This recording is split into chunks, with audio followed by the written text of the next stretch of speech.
Estação Discovery.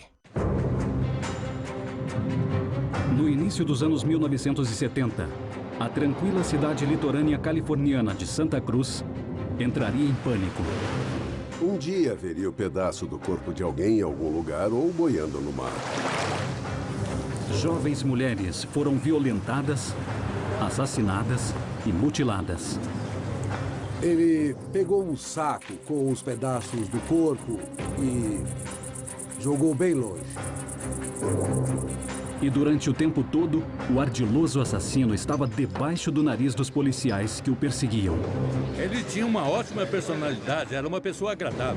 Que tipo de homem cometeria crimes tão horríveis? Algumas vezes, ele fazia sexo oral com a cabeça decapitada. Ele era o produto de um ambiente familiar ruim? A mãe dele costumava trancá-lo no porão à noite, porque ela achava que ele podia atacar sexualmente as irmãs.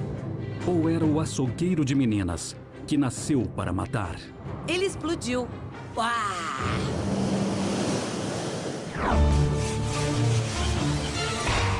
Dementes, Califórnia, Estados Unidos. Santa Cruz. Santa Cruz, até os anos 1960, era uma pequena cidade praiana. Era uma cidade de surfistas e aposentados. Mas mudou quando a universidade entrou em cena em 1965. Foi o surgimento do movimento hippie, da era de Aquário, e então a cidade tinha um clima de vida livre e tranquila. Muita gente ligada à contracultura migrou para cá, da região de São Francisco, e a contracultura ganhou força e muitas pessoas eram hippies que formaram comunidades aqui no condado de Santa Cruz, e isso era um atrativo para muita gente jovem, inclusive garotas jovens.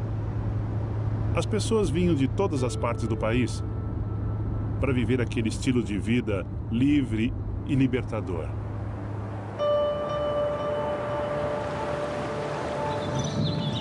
Mas em 1972, a paz em Santa Cruz seria interrompida. De repente, começaram a aparecer corpos boiando no oceano.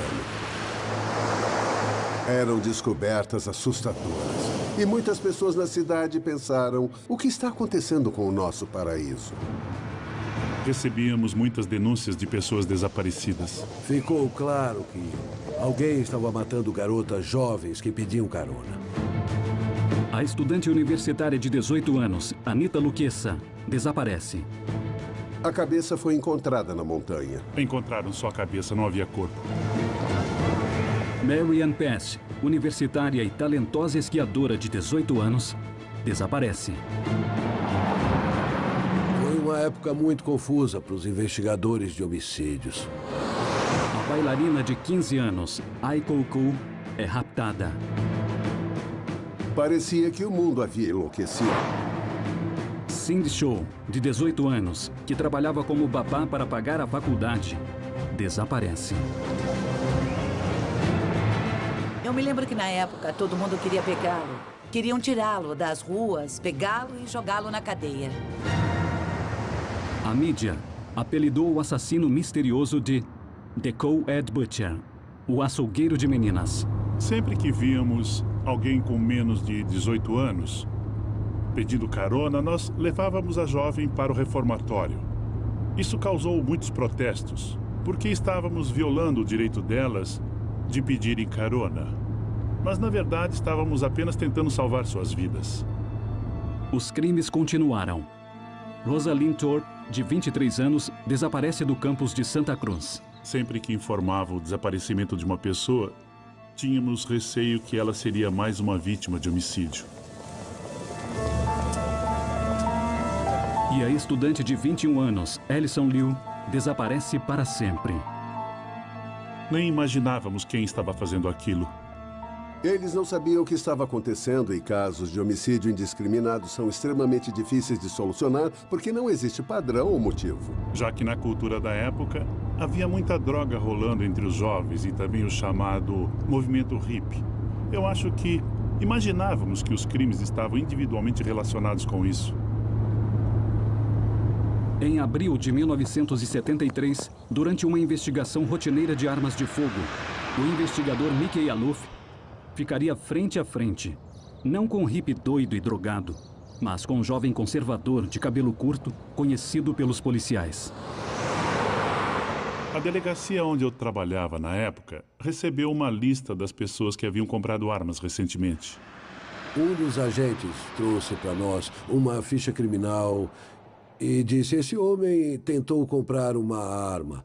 A ficha criminal dele estava meio apagada, mas ainda dava para ler na ficha que ele se envolveu em um homicídio no condado de Madeira alguns anos atrás. Afetuosamente conhecido como Big Ed, Edmund Kemper, de 25 anos, 2,5 metros de altura e 127 quilos, era cliente assíduo do bar de policiais The Jury Room. Ele costumava frequentar o bar local onde nós, policiais, relaxávamos depois do expediente e bebia e conversava com a gente. Ele tinha uma ótima personalidade, era muito amigável, extrovertido, era uma pessoa agradável. A questão era quem vai ter coragem de tirar a arma desse cara, porque olhando a descrição dele na lista, ele tinha 2,5 metros de altura e pesava 127 quilos. Então era um cara bem grande. Já que eu era o investigador júnior, sobrou para mim. Eu estava um pouco apreensivo. E era por causa do tamanho dele. Um cara grande, uma arma grande e eu bem pequenininho. O dono da arma não era conhecido de Aluf e não foi considerado suspeito pelos assassinatos das jovens. Big Ed morava com a mãe em uma rua agradável e calma do subúrbio. Mas o endereço não estava claro. Nós estacionamos ali. Olhamos em volta, mas não encontramos o endereço. Havia vários lugares com praticamente o mesmo endereço, então não tínhamos certeza de qual era a casa dele.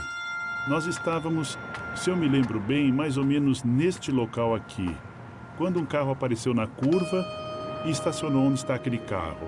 Eu disse ao Dom, vou perguntar para esse cara se ele sabe onde o Kemper está. Então, quando eu me aproximei do carro, havia um senhor dentro do carro, deitado sobre os bancos dianteiros, com a porta aberta. Ele estava mexendo debaixo do painel. Eu estava mais ou menos neste ponto, quando eu disse, com licença, gostaria de conversar um pouco com o senhor. Quando ele começou a sair do carro, ele era tão grande que o corpo dele não parava mais de sair do carro. Imediatamente eu percebi que era o Sr. Kemper, o homem que eu procurava, porque ele era desse tamanho e eu tenho 1,83 m. De onde eu estava, desse ponto, eu expliquei que nós precisávamos confiscar a arma dele para garantir que ele tivesse porte legal para aquela arma. Nós fomos até o porta-malas, ele estava com a chave no bolso e quando foi colocar a chave na mala, o meu parceiro e eu instintivamente, graças ao instinto, ao treinamento, nos separamos e eu vim para este lado do porta-malas do carro. Meu parceiro ficou no outro lado e ficamos com as mãos nas nossas armas. A única coisa que havia no porta-malas era um pacote enrolado com um cobertor ou uma toalha. Ele se esticou para pegar o pacote e eu disse, não, espere, eu vou pegar. Eu fui até o porta-malas, peguei o pacote e dentro dele estava a arma que nós procurávamos. Eu reparei que não havia nada no porta-malas, nem ferramentas, nem nada. Eu achei meio estranho, mas confiscamos a arma e fomos embora. Aluf entregou a arma na delegacia e esqueceu o assunto.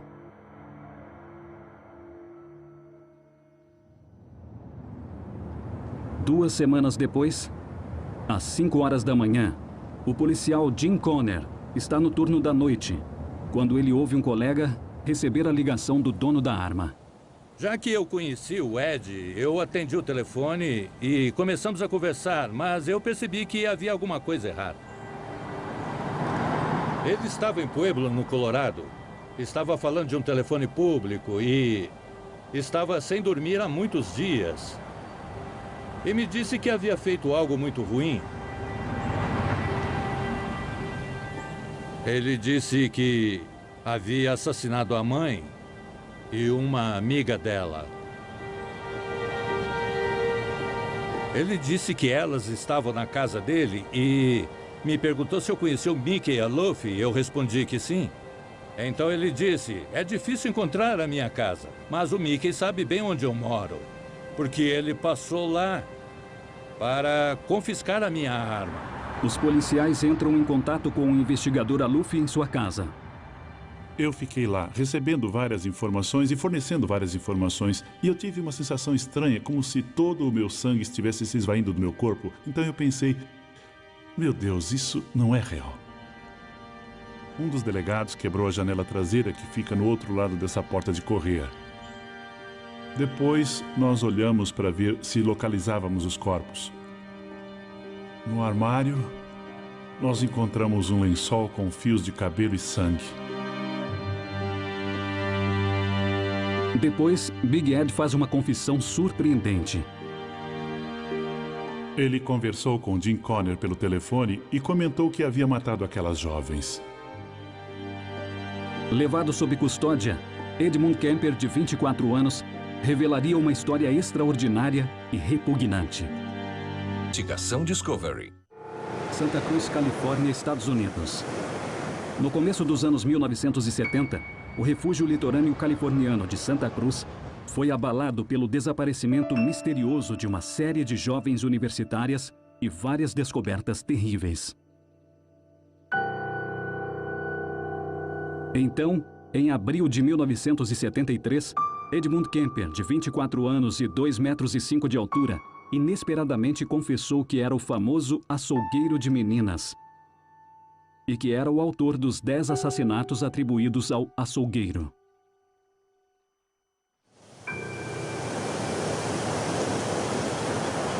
Levado sob custódia, Kemper revela sua extraordinária história. O assassino das universitárias teve uma vida fascinante. Nascido em 1948, Kemper era o filho do meio, com 2 irmãs. A mãe e o pai dele eram muito severos e disciplinadores. Não havia tolerância ou liberdade para os filhos. Kemper havia crescido em Burbank, na Califórnia, e admirava o pai, mas sentia dificuldade de lidar com a mãe, Clarnell. Ela costumava castigá-lo e ele se ressentia muito. Ela era cruel, agressiva. Acho que o humilhava quando ele era jovem e devia usar uma linguagem abusiva. Ela era muito agressiva verbalmente. Em 1957, após anos de casamento infeliz, os pais de Kemper se divorciaram.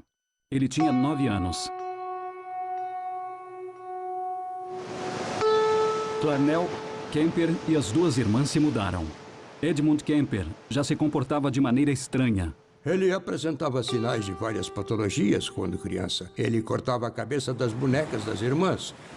Em outras palavras, ele deformava as bonecas. Aos 10 anos, ele fez um comentário dizendo que se tivesse que beijar a professora, ele teria que matá-la.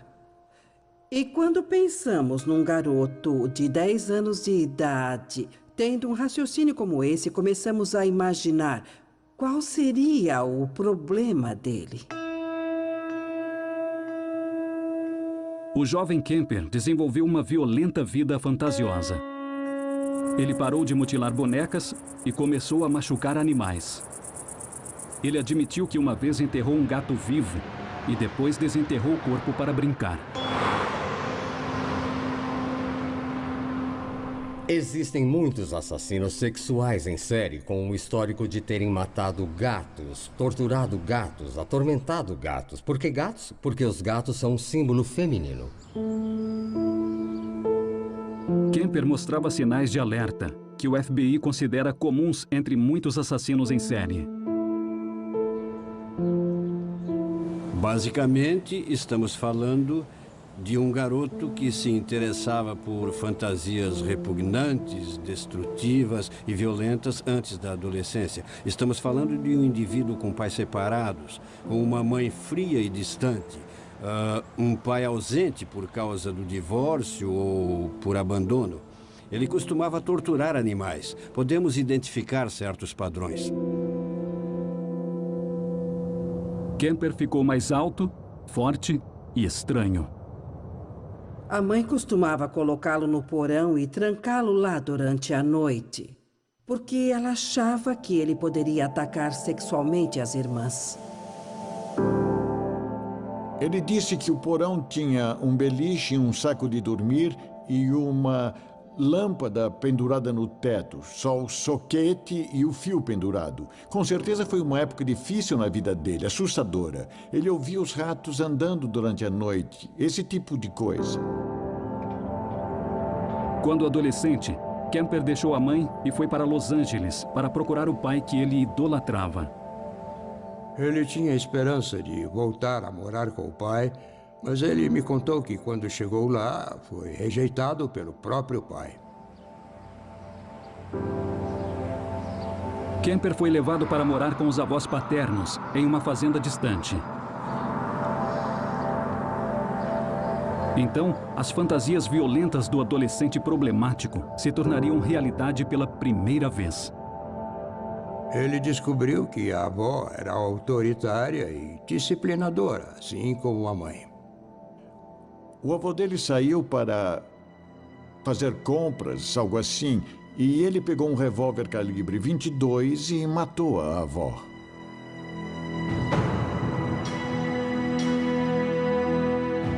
Quando ele se deu conta de que o avô ia chegar em casa e ver a mulher morta, eles eram bem idosos, ele decidiu que não queria que o avô passasse por esse trauma. Então, quando o avô chegou em casa, ele atirou e o matou também. Ele disse que não queria que o avô sofresse sabendo que a mulher estava morta. É uma declaração bizarra. Ninguém mata um homem para evitar que ele descubra que a mulher dele está morta.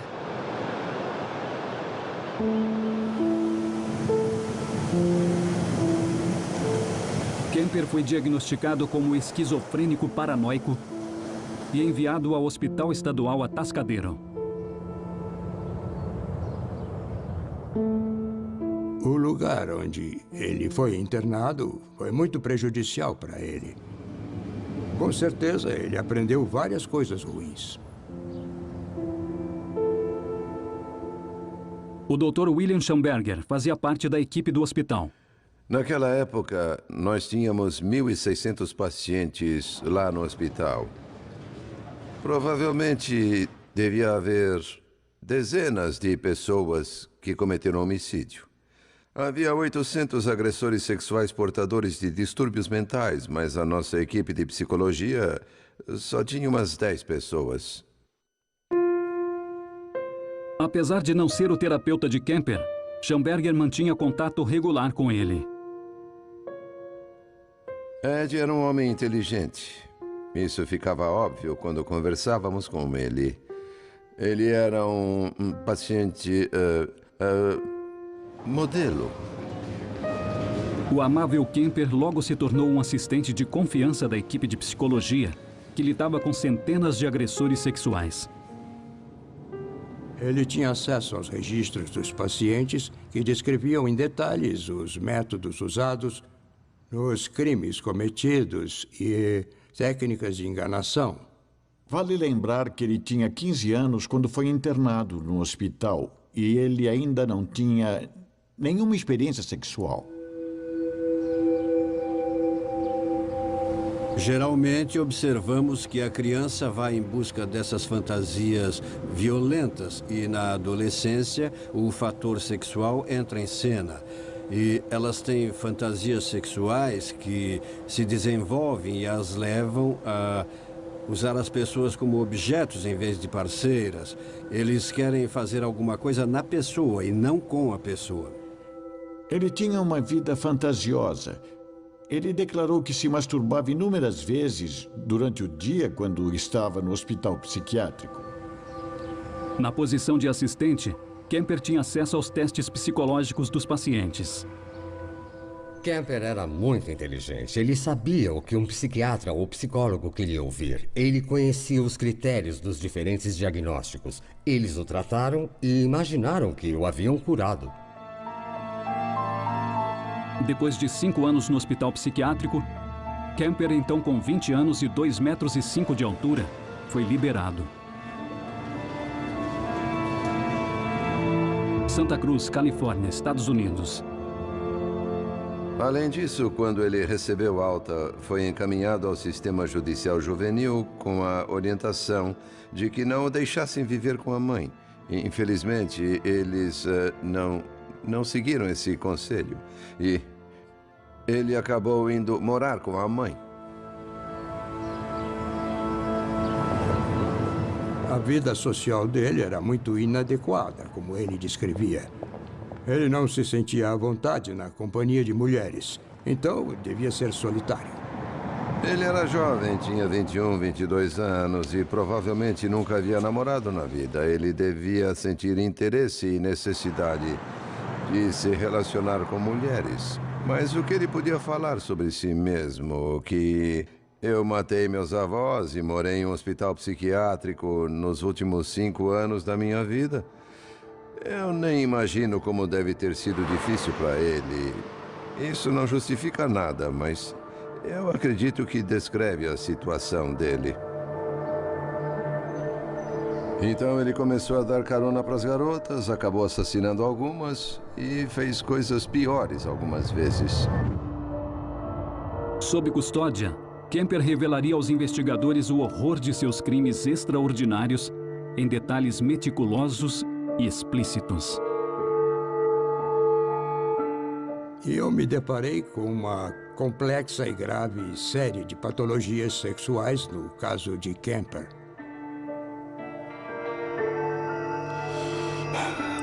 Ele revelou muitas coisas. Califórnia, Estados Unidos. Em 1973, após o desaparecimento e assassinato de meia dúzia de universitárias, os investigadores levaram Kemper sob custódia. E o assassino de 2,5 metros estava ansioso para falar. Ele levou os investigadores às cenas dos crimes, onde explicava os homicídios em detalhes assustadores para quem quisesse ouvir. Ele falava e forneceu todas as informações que se possa imaginar, descrevendo em detalhes as coisas que ele fez com aquelas garotas. A maioria dos assassinos em série que eu conheci se encaixa em 2 tipos distintos. Um grupo de assassinos em série não gosta de falar sobre o seu comportamento ofensivo, mas o segundo grupo de assassinos em série está desesperado para falar sobre os crimes. Eles ficam desesperados para se tornar o centro da história.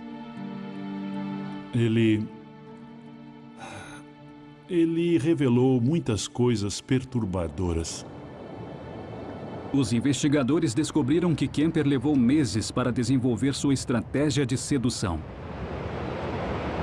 Ele passou muito tempo viajando por todo o centro da Califórnia e até em Los Angeles. Ele procurava meninas que pediam carona e dava uma espécie de volta de treinamento.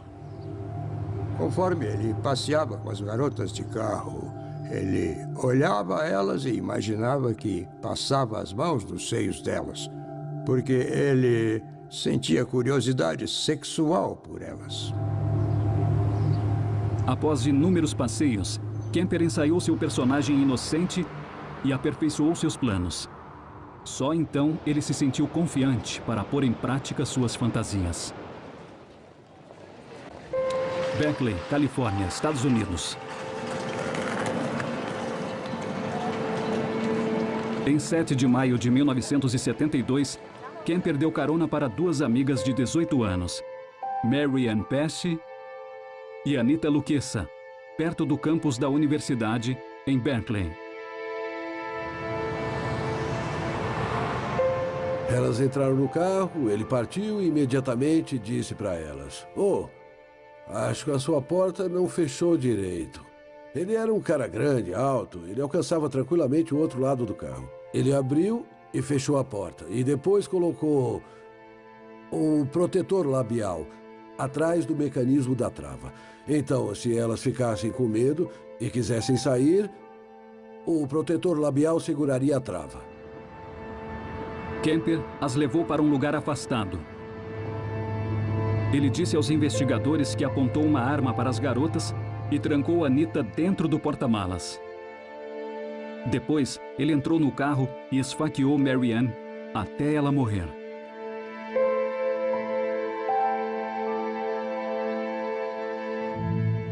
Imagine a Anita Luquezza no porta-malas, ouvindo a melhor amiga ser esfaqueada, ouvindo os gritos dela. Com certeza deve ter sido uma situação horrível. Depois, Kemper abriu o porta-malas e matou Anita. Ele levou os corpos das garotas para um apartamento que havia alugado. Lá, ele as mutilou e jogou os restos mortais das vítimas nas montanhas. Enquanto os policiais procuravam um misterioso açougueiro de meninas, o aparentemente inofensivo Kemper se sentava ao lado deles, no bar favorito dos policiais. Eu me lembro do Ed no bar em várias ocasiões, especialmente na época dos homicídios, quando ele os cometeu.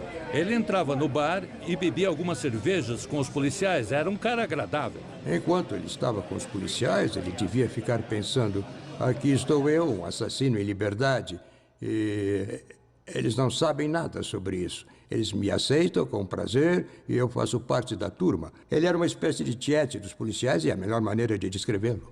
Muitos assassinos sexuais em série sentem fascínio pela polícia. Faz parte da psicologia deles. Eles fazem isso por diversos motivos. Se divertir com eles é um motivo, mas também às vezes eles conseguem acompanhar a investigação e ver se os policiais conversam sobre o caso. Isso é estimulante para os assassinos. Eu comentava, sabe, sobre uma garota que foi encontrada aqui, outra que foi encontrada ali. Pedaços de corpos encontrados no mar, esse tipo de coisa. Era uma conversa normal entre colegas policiais. Avenida da Universidade Berkeley, Califórnia. Em 14 de setembro de 1972, Kemper avistou a estudante de balé de 15 anos, Aiko Ku, pedindo carona. Ela havia perdido o ônibus e não queria se atrasar para a aula de dança. Ela estava pedindo carona porque havia perdido o ônibus e precisava chegar em São Francisco. Ela era muito jovem, pequena, fácil de dominar. Ela entrou no carro, ele dirigiu pela Baía de São Francisco, mas infelizmente para ela, ele continuou dirigindo. A garotinha ficou apavorada, obviamente. Kemper a amarrou, amordaçou e sufocou sua prisioneira.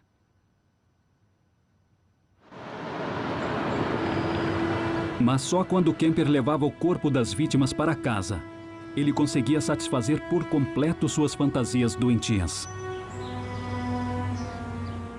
Na maioria das vezes, ele praticava o ato sexual com o corpo das garotas. Ele fazia sexo com o corpo inteiro da garota e, às vezes, também com o corpo decapitado. Algumas vezes, ele fazia sexo oral com a cabeça decapitada. Não é incomum assassinos em série praticarem o ato sexual com o corpo decapitado. Porque, para eles, não é uma pessoa. Para eles, é apenas um objeto. Ele sentia o poder de fazer qualquer coisa com as mulheres. Elas eram dele. Ele podia matar todas as suas curiosidades, fazer qualquer coisa que ele só sonhava em fazer. E ninguém podia fazer nada para impedir. O poder é um fator importante, mas a patologia sexual também é importante. Para dificultar sua captura, Kemper separava os pedaços dos corpos das vítimas e os abandonava em lugares diferentes. Um desses lugares ficava a poucos minutos da casa do investigador Terry Medina. Quando eu descobri que ele havia passado por aqui, meu Deus, foi difícil. Isso me fez refletir sobre a minha mulher. Nós tínhamos 2 filhos pequenos aqui em casa e ela ficava muito tempo sozinha em casa. Então aquilo me fez sentir um frio terrível na barriga. Ele era um predador.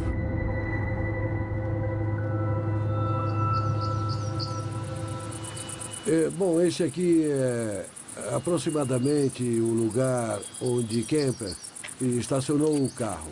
É bem isolado. E era mais ainda isolado 30 anos atrás, se comparado a hoje. Não havia nada nessa região, só víamos as montanhas. Ele pegou um saco, carregou até onde dava. Vale lembrar que não havia nenhuma cerca aqui. Ele jogou no mato os restos mortais da Aikoko. Entre todos os assassinatos, esse é o que mexe mais comigo. Quando eu penso em como ocorreu, todos foram brutais, mas esse homicídio ficou na minha cabeça. É comum entre muitos investigadores de homicídios lembrar de um caso que nos tocou profundamente.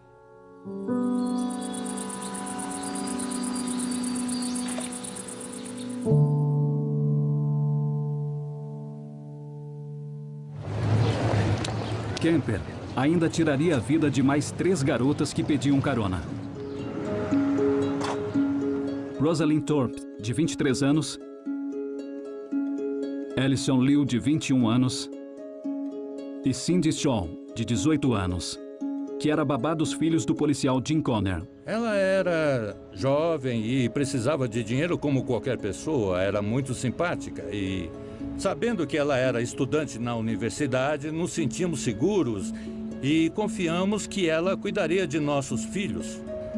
Ele atirou nela com um revólver calibre 22.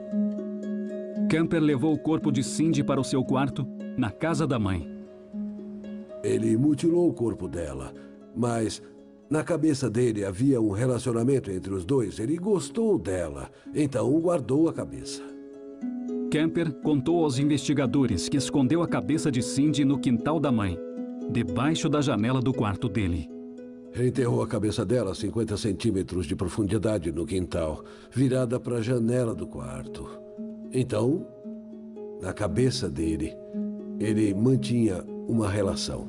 Era inacreditável, porque o Ed parecia ser, me desculpe a expressão, um gigante gentil. Um homem com uma personalidade interessante, uma pessoa agradável. Não parecia que ele era responsável por esses atos.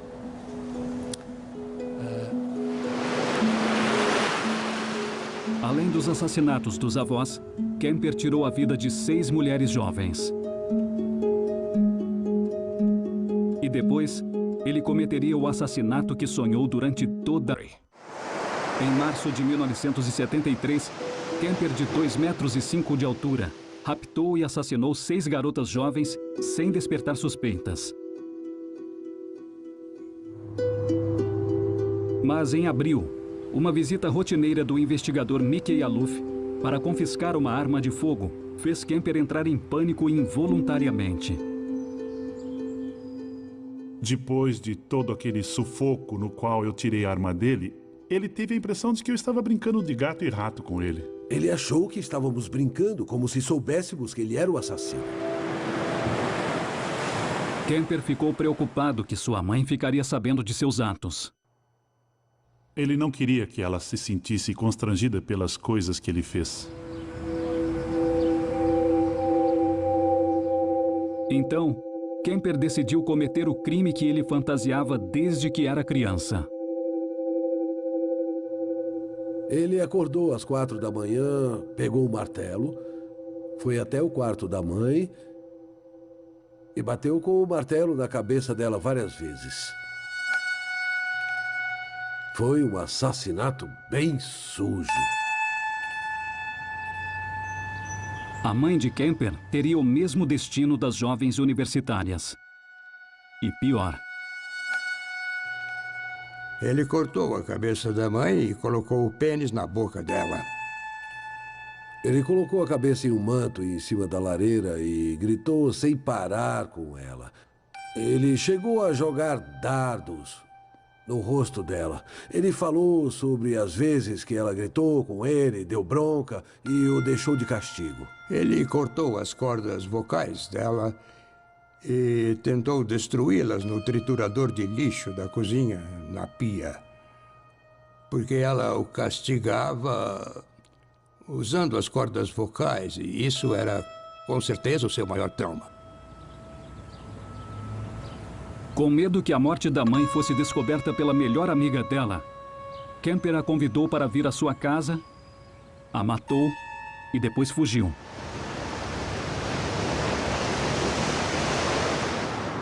Só depois de dirigir por 3 dias sem descanso, ele ligou para a polícia e se entregou.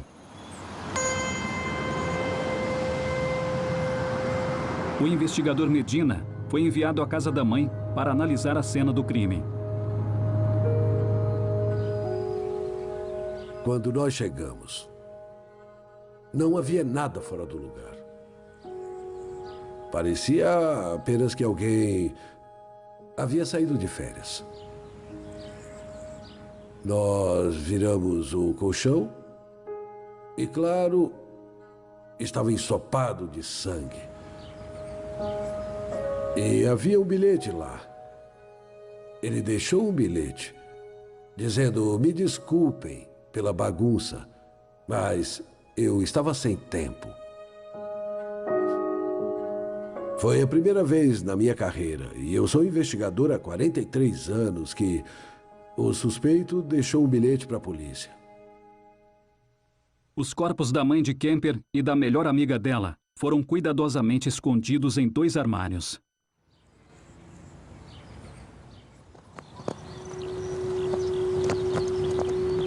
Tribunal de Santa Cruz. Em outubro de 1973, Kemper seria julgado por homicídios múltiplos.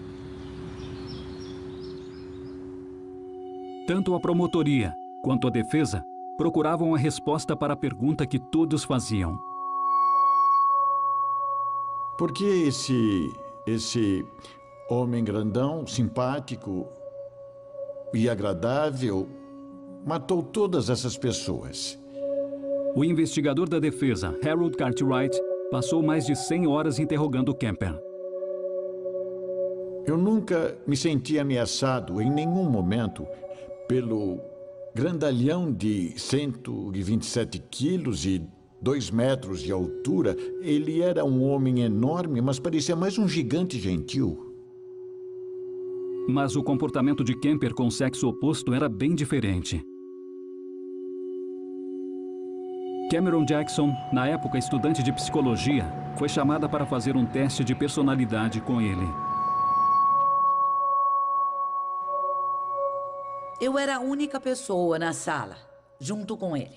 E eu li as perguntas para ele e ele colaborou bastante, mas de repente ele, assim, do nada, simplesmente se levantou e explodiu como um vulcão. Ele fez, assim, gesticulando com as mãos para cima. E eu fui para trás, mas imediatamente entraram 2 policiais e, sabe, controlaram a situação. Foi tudo tão rápido, um estouro de raiva, emoção e descontrole. Eu não me lembro qual era a pergunta que eu fazia para ele na hora, mas com certeza tinha a ver com mulheres. E eu era uma mulher fazendo as perguntas.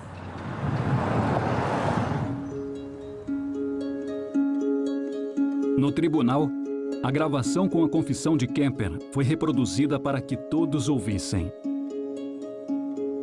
Eu me lembro de quando estávamos no tribunal ouvindo a gravação da confissão de Kemper, olhando em volta e vendo a expressão dos pais das garotas assassinadas, vendo o choque e a agonia que eles sentiram na hora.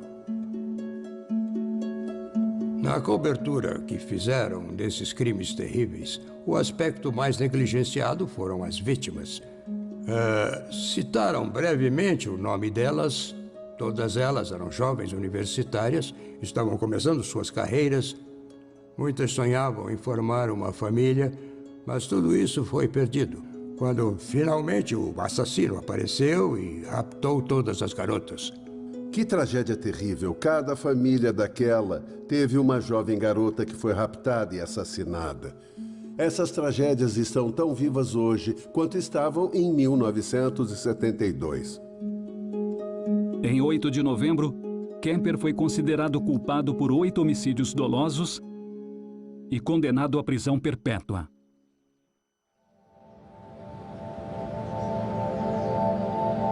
Mas o que fez Kemper tirar a vida de 10 vítimas inocentes?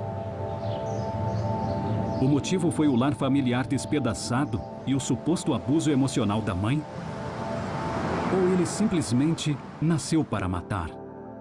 Só uma vez ele disse algo nesse sentido. Era uma maneira de eu controlar as mulheres. Essa foi a única coisa que ele disse no tempo todo que eu lidei com ele, como que para justificar o que ele havia feito. Ed Kemper era o clássico sociopata. Ele não sente culpa, só pensa nele mesmo. Não sente nenhuma compaixão. É muito difícil saber o que ele pensava sobre os próprios atos. Alguém que trabalha num matadouro sente remorso depois de matar uma galinha? Eu não sei, eu duvido. Acho que é assim que ele viu os crimes. Eram só objetos que ele mutilava. Podemos olhar para ele e pensar, tudo bem, alguma coisa está errada. Ele não bate bem, é desequilibrado emocionalmente, ele tem algum problema. Ou então podemos olhar para ele e pensar, não, ele foi vítima do ambiente por causa da maneira como foi criado. As experiências de vida que ele teve o levaram ao ponto de se tornar um violento assassino em série. Talvez ele estivesse matando a mãe o tempo todo. Quem sabe? É comum para nós que estudamos assassinos em série procurar alguma coisa para culpar. Deve ter sido culpa da mãe maluca que o trancava no porão, mas ela devia sentir alguma coisa. As pessoas que convivem com assassinos em série por um bom tempo desenvolvem algum tipo de sentimento que não sabem descrever. Mas sentem alguma coisa. Existem fatores genéticos e biológicos, existem fatores sociológicos, fatores psicológicos complexos e todos interagem. Se quisermos reduzir ou evitar casos como o dele, precisamos atacar todos esses fatores. Eu acho que ninguém nasce para matar. Acho que as pessoas nascem com uma série de qualidades positivas e negativas em sua composição, qualidades físicas, mentais e emocionais. São as experiências que as pessoas vivem. Algumas pessoas conseguem lidar com elas, mas outras não conseguem.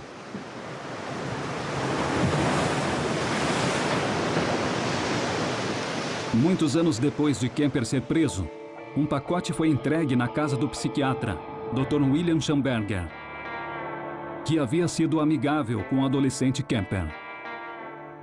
Esta caneca aqui eu recebi do Ed Kemper pelo correio, dizendo que ele demorou 1 ano para fazer. É um desenho muito complexo, parece um copo amassado. E na caneca está escrito isto aqui: eu peço o seu perdão. E no fundo, eu nunca te prometi um mar de rosas. Isso significa um pedido sério de desculpas. Eu acho que um lado dele teria feito qualquer coisa para ter sido uma pessoa normal. Eu via isso nele. Eu via isso enquanto ele testemunhava. Uma parte de Edmund Kemper se sentia tão chocada e revoltada com o que ele fez quanto o resto de nós. Eu tenho certeza de que nenhuma parte dele se sente satisfeita com os crimes que ele cometeu.